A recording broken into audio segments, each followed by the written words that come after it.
गए उनके पास। क्या सोसाइटी क्या कहेगी, ऐसे बाप का बेटा है, एक मार्किन पहने, एक कुर्ता पे। ये है मोह की शिक्षा। ये मोह की शिक्षा का फल उनको मिला है।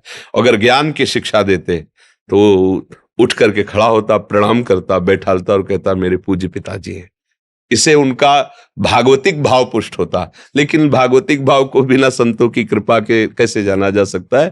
तो माता पिता तो अपने हिसाब से ठीक उपदेश करते, पर पुत्र को चाहिए कि जिन माता ने लौकिक दृष्टि से भी देखो ठीक है वो मोह से, पर हमारा कर्तव्य है कि जब वृद्धावस्था उनकी आवे तो उनको वैसे ही दुलार करे जैसे उन्होंने मेरी शक्तिहीन अवस्था, बाल्यावस्था में उन्होंने मुझे दुलार किया था। ये कर्तव्य है बालक का, ऐसा कभी नहीं करना चाहिए। और ऐसा जो करता है कि अपने माता पिता का अपमान करता है, माता पिता को अलग कर देता है और वो कष्ट भोगते हैं, तो उसकी दुर्गति पक्की है यहां भी और वहां। वो भी आगे देख ले, उसका परिणाम यही आएगा उसके आगे, और आगे चलकर उसे दंड मिलेगा इस बात का। इसलिए आपको चाहिए कि आप अपने कर्तव्य का पालन करें, माता पिता में भगवत बुद्धि करके, उनकी आज्ञा से, उनकी सेवा के लिए, चाहे वो गृह कार्य, किसानी हो, व्यापार हो, नौकरी हो, कुछ भी हो, खूब धन कमाओ धर्म से, और परिवार की सेवा माता पिता के भगवत भाव से, और नाम जप करो, कल्याण हो जाएगा। इसी में परम कल्याण हो। कभी माता पिता का अपमान न करें। ये जो आज की धूर्तता पढ़ाई से बढ़ रही ना, पढ़ लिख कर अपने को बहुत बुद्धिमान समझ रहे और वयोवृद्ध माता पिता को मूर्ख समझ रहे हैं, उनकी अवहेलना करते हैं, ये बहुत निंदनीय कार्य है। नहीं नहीं, हृदय बिछा देना चाहिए।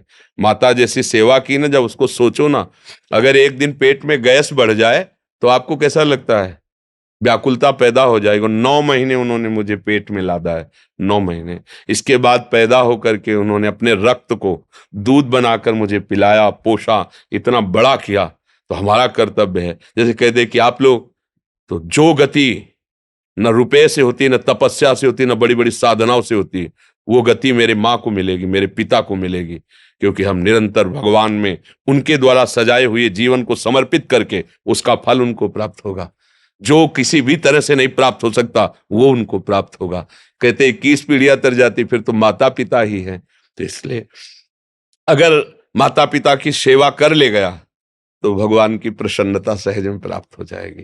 ये वयोवृद्ध माता पिता को ठुकरा देना, ये बिल्कुल नरकगामी होने का बहुत बड़ा पॉइंट है, बहुत बड़ा पॉइंट।